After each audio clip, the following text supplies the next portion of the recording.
Hi guys, I'm Max Weinbach with XDATV, and today I'm going to show you how to install Gcam on your OnePlus 7 or OnePlus 7 Pro.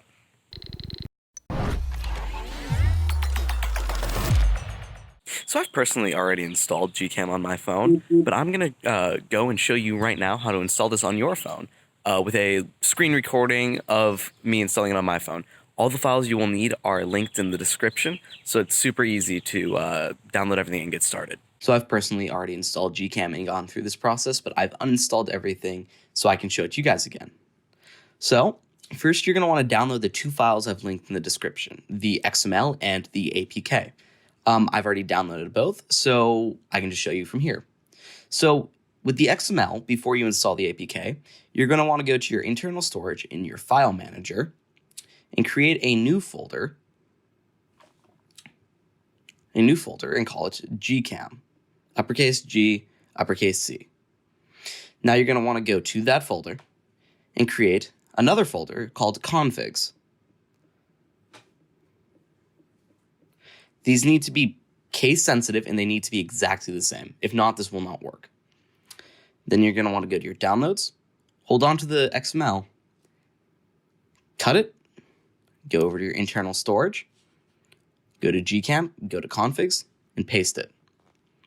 Now you're going to want to go up to internal storage, again, go to your downloads, and install the Gcam APK. It might take a second because it is a large file. This phone is fast though, so it shouldn't take too long. There we go. Hit open. Allow all the permissions. Now double tap right next to the shutter button in that black area and click restore. Now it's perfectly set up. Everything will work and it will have all the tuning and settings pre-done. So all you'll have to do is take a picture. Okay, so now that I have it installed, and I would hope you guys have it installed, let me go through and show you guys a couple comparisons between the two. I've taken a couple pictures after the Oxygen OS update that was supposed to improve the camera quality. So let me go through and just show you guys 3-4 pictures I took before with Gcam and that Oxygen OS camera update.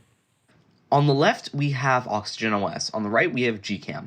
Gcam has a lot more fine detail and, in my opinion, better colors. And on the left, we have a lot more saturation and just blown out colors.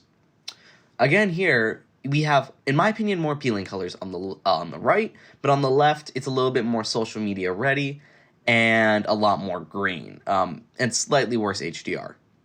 On the left here again, we have less appealing colors and less fine detail, which is a theme with Oxygen OS. On the right, a lot more detail, and in my opinion, a lot more appealing true-to-life colors. And again, you can see it here. On the left, we're lacking a lot of fine detail. On the right, you have all that detail and a lot more appealing colors with better HDR compared to Oxygen OS. So thank you guys for watching. I'm actually right now on the OnePlus 7 Pro camera with Gcam enabled for this video. So I just thought, why not test out Gcam camera as well? So you guys can compare if you like this camera app or the other one for video as well. Both these are off the front-facing pop-up camera. But yeah, thank you guys for watching. Let me know what you think of Gcam in general in the comments, and if you're going to install this on your OnePlus 7 Pro. I find it to make a huge difference and really increase the camera quality. But not everyone does. Some people like that social media ready feel to the camera. But an improvement is an improvement, and Gcam is an improvement.